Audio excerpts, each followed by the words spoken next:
सर्वशक्तिमान परमेश्वर की महिमा हो। आज प्रार्थना की शुरुआत भजन संहिता अध्याय 51 का वचन 1 से करते हैं। वचन है, हे परमेश्वर, अपनी करुणा के अनुसार मुझ पर अनुग्रह कर, अपनी बड़ी दया के अनुसार मेरे अपराधों को मिटा दे। सर्वशक्तिमान ईश्वर हम पर दया करें, हमारे पापों को क्षमा करें और हमें पवित्र जीवन दे। हे मेरे परमेश्वर, मैं अपने पापों के लिए खेदित हूँ, क्योंकि मैंने आपको ठेस पहुंचाई है। मैं जानता हूँ कि मुझे आपको हर चीज से ऊपर प्यार करना चाहिए। मुझे प्रायश्चित करने और बेहतर करने और ऐसी किसी भी चीज से बचने में मदद करें जो मुझे पाप की ओर ले जाए। हे प्रभु, मुझे अपने पापों पर लज्जा आती है, कृपया मुझे क्षमा करें और मुझे पाप से मुक्त होने में मेरी मदद करें। हे प्रिय प्रभु यीशु, मेरे सारे पापों को क्षमा करने के लिए मैं आपकी बड़ाई और धन्यवाद करता हूँ। अपने पवित्र रक्त से मेरे पाप को धोने के लिए धन्यवाद। जितना पूर्व से पश्चिम दूर, उतने दूर मुझसे मेरे पाप दूर करने के लिए आपका धन्यवाद। प्रभु नाम की स्तुति हो। मित्र, जब आप स्वयं को पाप के बंधन से मुक्त होने में असमर्थ पाते हैं, तो क्या आप भी इसी तरह प्रार्थना करते हैं? क्या आप पाप के मुद्दे को सुलझाने के लिए उत्सुक हैं, लेकिन कोई रास्ता नहीं मिल रहा है? चिंता मत करो, प्रभु पहले ही लौट आए हैं। उन्होंने सत्य व्यक्त किया है और नए कार्य की शुरुआत की है, जो हमें पाप से शुद्ध होने का मार्ग प्रदान करता है।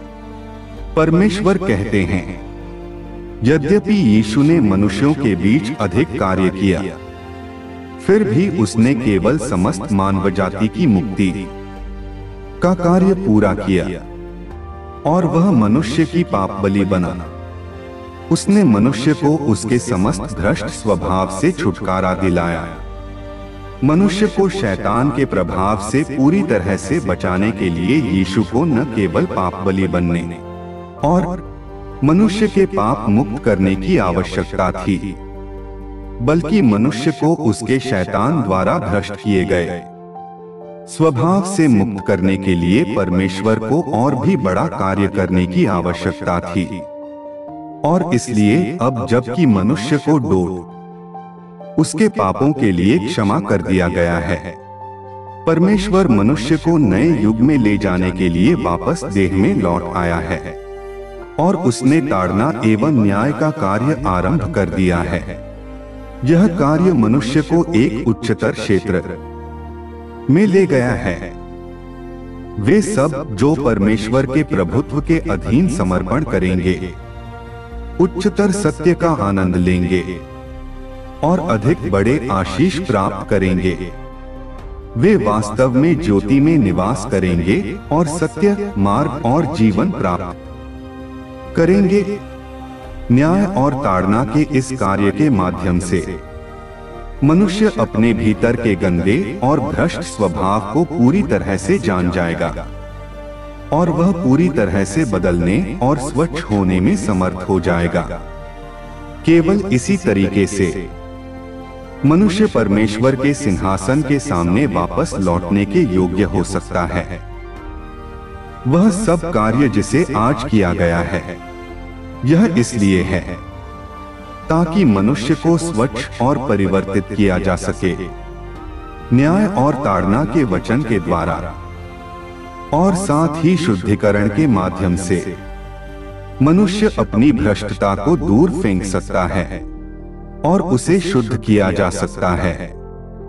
इस चरण के कार्य को उद्धार का कार्य मानने के बजाय यह कहना कहीं अधिक उचित होगा कि यह शुद्ध करने का कार्य है। परमेश्वर के वचनों से हम समझ सकते हैं कि प्रभु यीशु ने मुक्ति का कार्य पूरा किया, जिसने हमारे पापों को क्षमा कर दिया लेकिन हमारे भीतर अभी भी पापी स्वभाव है। यह हमें बार बार पाप करने के लिए प्रेरित करता है और हमारे लिए प्रभु के वचनों को अभ्यास में लाना और पाप के बंधन और नियंत्रण से मुक्त होना कठिन बना देता है।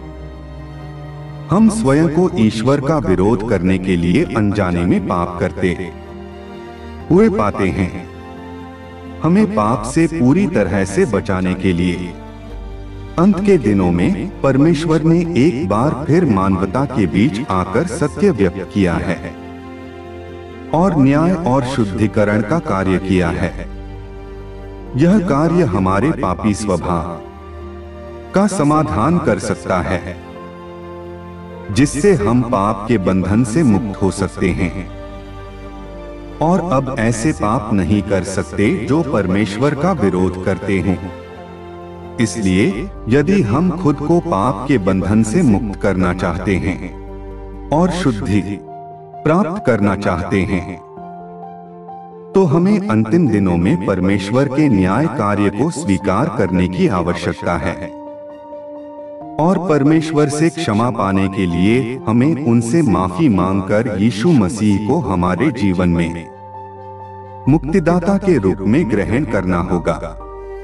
धन्यवाद प्रभु यीशु। आमीन।